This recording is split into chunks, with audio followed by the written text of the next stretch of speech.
It's early. I'm in a different city. Actually, I'm in a different state. The electric state. Let's talk about it. 15 grand. Is it loaded? Yes, sir. Well, then I'll pay the tip. What's wrong with you? What's going on? Not everything is a win. And as you all know, I'm a huge fan of the Russo Brothers. What they did within the MCU is some of my favorite work from that franchise.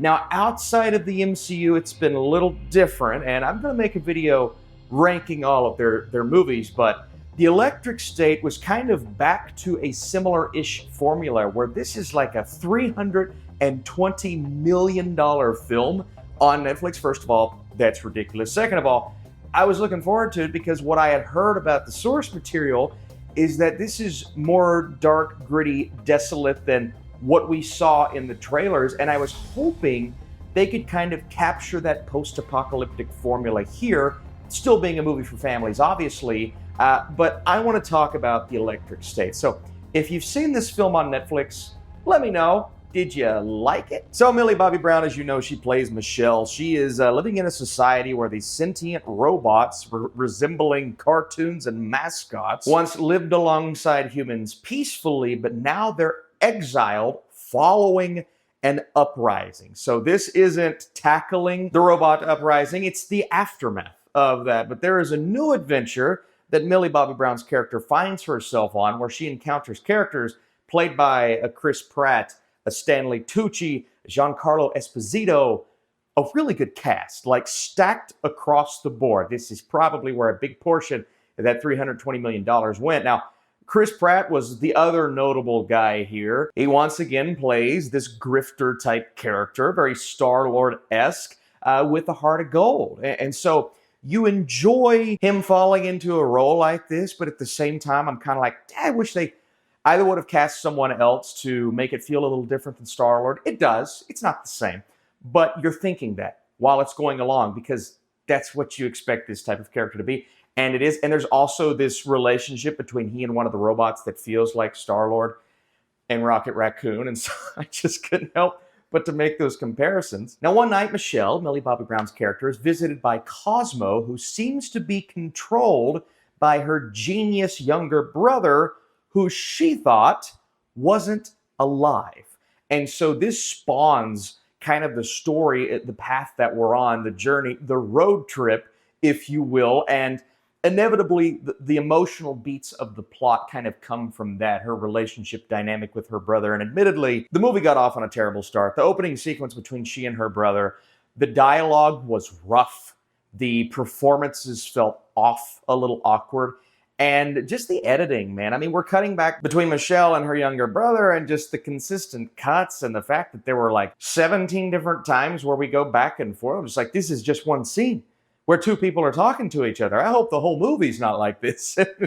It's not all like that, right? But that opening sequence, it feels so staged and almost cringeworthy, but also it has this level of fakeness to it, to where you're not getting the authenticity from the characters. And I'm not blaming Millie Bobby Brown, more so the dialogue that she's given, but it got really rough in the beginning, to where, you know, it almost felt like one of those SNL spoofs at times. You know, when SNL would spoof an apocalyptic movie and you've got the comedians playing actors, but doing it in such a way that feels so over-exaggerated. That was the vibe I was getting from the beginning. Once again, a $320 million movie with all of these stars should not feel like that, yet it was. And so I'm sitting back thinking, oh boy, Russo Brothers, what's happening? The crazy thing about this movie, before we get further into the plot, is that this is like the same crew from the Avengers films. Now again, it's based on a graphic novel, which I had heard had this darkness to it, almost this eerie sensibility about kind of what we're dealing with here, where these cute-ish little mascots and big mascots and animatronics come to life. But what's happening following this apocalyptic level event gets very strange. And this movie, you know, there are eerie elements to it with that little brother storyline that inevitably we confront in the end One, they're going for a huge emotional payoff at the end of this movie. Two, the actual events, and I don't want to spoil anything. Does it matter? No, I don't want to spoil anything. The actual events are creepy. And it's like, oh man, you could have made this really dark, but they never choose to do that. But back to the Avengers crew. Marcus and McFeely are writing this script. Alan Silvestri is composing this movie, and then you've got the Russo brothers. That's like the entire crew. So it's crazy to me that I'm watching this, and it feels so poorly packaged and poorly put together and lazy, yet you've got all of these people involved. And I don't know if this is a studio thing or just the Russo brothers outside of their comfort zone, outside of the MCU. Look, I love the Russo brothers' work. I really do. I think it is phenomenal within the confines of the Marvel Cinematic Universe. But outside of that, you look at some of the movies that they have directed, and nothing has really come together at all. Boo! Cherry was kind of a misfire for what they were going for, even though I didn't hate it. The Gray Man, I expected so much more from that. I mean, there are numerous other examples, but then you go into the big blockbuster caliber films, and I've always said that's what they do the best. And so the fact that they were branching outside of that universe was really cool to me. But this movie feels poorly put together. It feels poorly directed. I get that from the performances here. Again, Millie Bobby Brown being the prime example. But you've got all-star talent like Giancarlo Esposito, who doesn't maybe phone it in as much as a Stanley Tucci, but every time Stanley Tucci's on screen, I felt like it was a phoned-in performance. And I'm not sure if that is a take the money and run type situation, or really just kind of everyone involved trying to get the best out of their actors. I wasn't on board with that, but I also just go back to that dark and gritty tone that doesn't exist with this movie. And the fact that this film takes it much more in a kid-centric direction.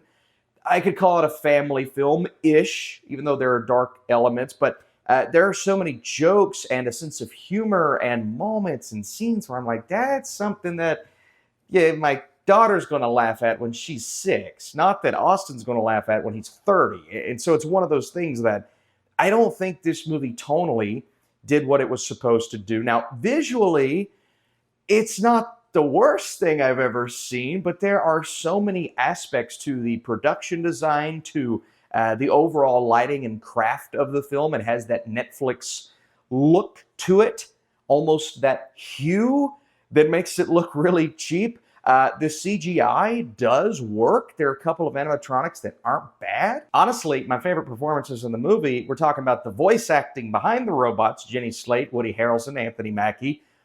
Those guys were having fun in the booth. You could tell that they were having a good time. But again, the dynamic between the robots and the humans, it hit a little bit. It clicked on occasion, but it didn't always hit.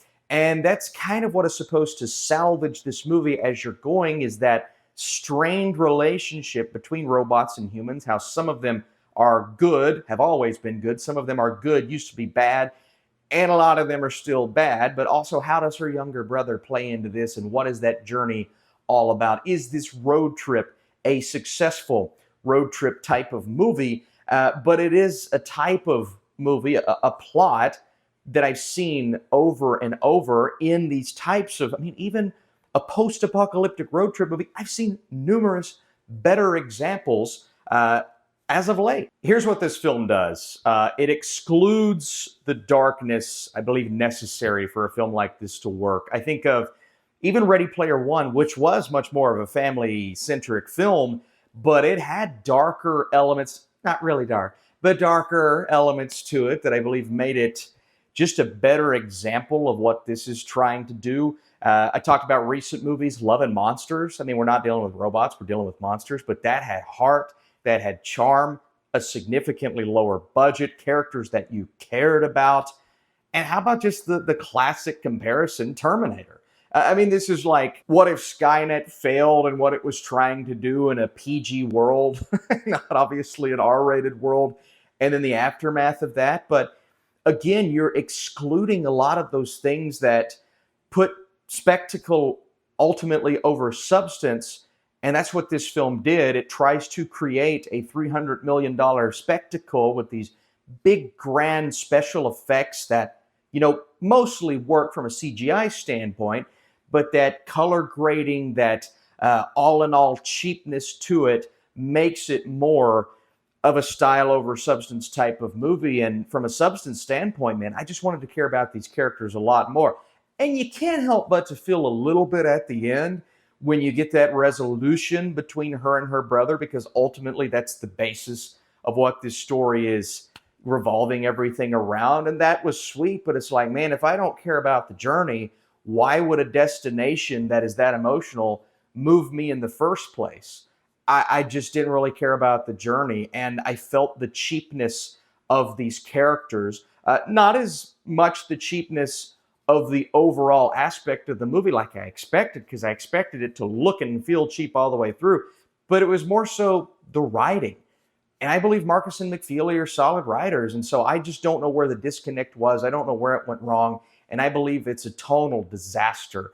It just completely botches what could have made for a fascinating and grittier film. And even if it is a movie that appeals to families and maintains that heart and keeps the great performances intact, then it works.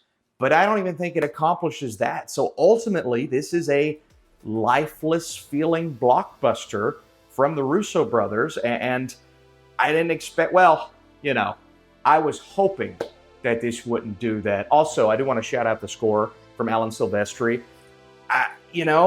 It's better than maybe I expected. It doesn't do enough to elevate some of the lackluster moments with characters, but I didn't hate it. It reminded me of Avengers. I mean, it's all right. Leave your thoughts, your comments down below. Are you watching Electric State on Netflix or on the big screen? Who knows? Maybe that would have made it better for me. And share this video if you enjoy it. The Electric State is a movie that prioritizes style and spectacle over substance, resulting in a somewhat lifeless experience with a handful of moments within the emotional payoff at the end. Some of the character dynamics were fun, but the final package features more misses than hits. And again, I do think kids are going to enjoy some of the robot and human interactions. They're going to like seeing Millie Bobby Brown on screen, as well as Chris Pratt. So some things for them, and I hate to use the word soulless, but there are so many moments throughout this film that I just did not hear or feel that heartbeat, which was hopefully what they were intending to do. All right, I've talked enough. Time to get back to family.